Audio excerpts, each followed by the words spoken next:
Salam, perkenalkan nama lengkap saya Agnes N. Ilunokas, NIM 102-2021-060, kelas E semester 2, mata kuliah Psikologi Perkembangan 1. Baik, di sini saya akan menjelaskan materi tentang pengertian emosi dan fungsi emosi, teori perkembangan emosi atau teori emosi 2 faktor, regulasi emosi, kecerdasan emosi, implikasi perkembangan emosi dalam dunia pendidikan.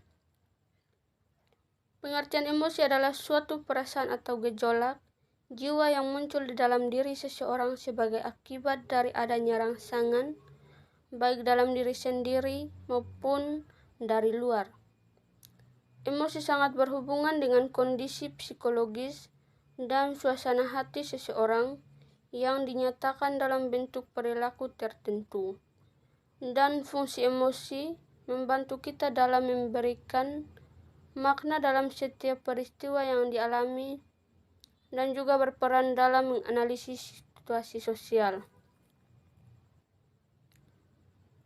Teori emosi 2 faktor berfokus pada interaksi antara gairah fisik dan bagaimana kita secara kognitif melabeli gairah itu.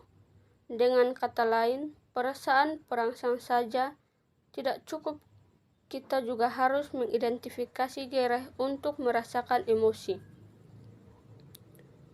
Regulasi emosi adalah kemampuan yang dimiliki seseorang untuk menilai, mengatasi, mengelola, dan mengungkapkan emosi yang tepat dalam rangka mencapai keseimbangan emosional.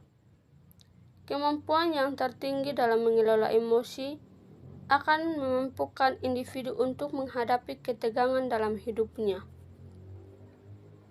Kecerdasan emosi merupakan kemampuan seseorang untuk mengenali dan merasakan emosi yang dialami atau kesadaran emosi, mengelola emosi, bisa melakukan empati atau membaca emosi, membina hubungan dengan orang lain, dan memanfaatkan secara produktif sebagai penunjang performa seseorang. Implikasi perkembangan emosi dalam dunia pendidikan adalah melakukan tindakan belajar sesuai karakteristiknya.